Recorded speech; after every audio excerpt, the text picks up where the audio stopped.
Bienvenue dans Écrire librement, le podcast où l'on parle d'écriture, mais aussi de choix, de liberté et d'alignement.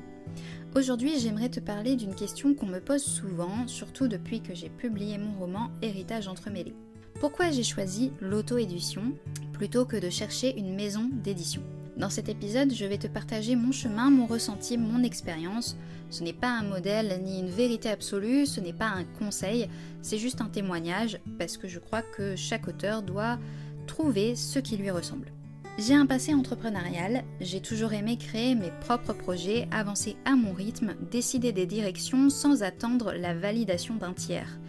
Et quand j'ai écrit Héritage entremêlé, c'était une histoire intime, personnelle, un récit très profond. Je n'avais pas envie de le faire entrer dans un moule. Je voulais choisir la couverture, je voulais garder les silences, les symboles, les longueurs parfois.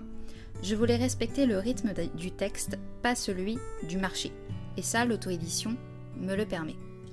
Bien sûr, l'auto-édition, ce n'est pas simple. Il faut tout porter. La mise en page, les corrections, la communication, le marketing, les visuels, la vente, le lien avec les lecteurs.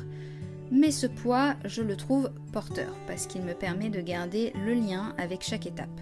Je sais pourquoi je me bats, je sais pourquoi ce livre est là, sur cette étagère, dans cette enveloppe. Et pour moi, c'est précieux. Attention, je ne suis pas contre les maisons d'édition, certaines font un travail admirable, le regard extérieur peut être extrêmement formateur.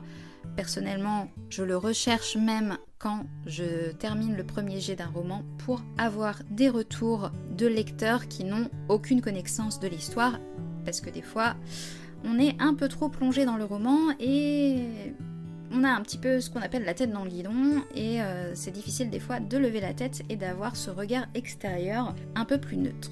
Les maisons d'édition, pour beaucoup d'auteurs, c'est le bon chemin. Ce n'est pas une question de valeur, c'est une question d'alignement. J'avais besoin de garder ma liberté, de gérer mon temps, de pouvoir changer d'avis, tester des choses. Je voulais un projet qui me ressemble de la première ligne à la dernière enveloppe postée. Et ça, c'est ce que j'ai trouvé dans l'auto-édition et non dans les maisons d'édition classiques. Si tu es en train d'écrire ton roman ou que tu te poses la question de sa publication, je n'ai pas de réponse toute faite pour toi. Mais je peux te dire ceci. Choisis un chemin dans lequel tu te sens bien. Un chemin qui respecte ta façon de travailler, ta sensibilité, ton énergie. Tout le monde n'est pas fait pour l'auto-édition et tout le monde n'est pas fait pour travailler avec des maisons d'édition. Et c'est ok. Ne choisis pas par peur, ne choisis pas pour faire comme il faut. Il y a beaucoup d'injonctions sur notamment l'auto-édition qu'on pense que du coup ça a moins de valeur que dans une maison d'édition. Pour le dire franchement, c'est du bullshit.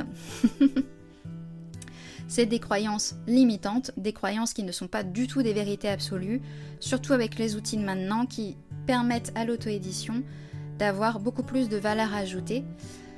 Et au contraire, des fois, il y a des maisons d'édition qui sont un peu trop, à mon sens, bloquées dans le siècle d'avant et n'évoluent pas, ce qui peut faire que elles ne fonctionnent pas avec leur temps et avec les moyens de communication actuels. Tu peux aussi très bien du coup commencer par l'auto-édition, puis aller vers l'édition classique ou l'inverse. Tu peux faire les deux, ou aucun. L'essentiel, c'est que tu avances en te respectant. Aujourd'hui, je suis heureuse d'avoir choisi ce chemin-là. L'auto-édition me permet d'être libre, d'être proche de mes lecteurs, d'être créative. Ce n'est pas toujours facile, mais c'est aligné. Et je crois que c'est ça qui compte. Merci de m'avoir écouté jusqu'ici. Si tu veux découvrir Héritage entremêlé, le roman que j'ai auto-édité avec le cœur, rendez-vous sur écrirelibrement.com. Toutes les informations sont en barre de description. Et toi, dis-moi en commentaire, est-ce que tu as déjà pensé à l'auto-édition ? Est-ce que ça t'attire ? Ou est-ce qu'au contraire, tu es publié en maison d'édition ? Je serais ravie de lire ton ressenti et ton expérience. À très vite et surtout, continue d'écrire comme tu es.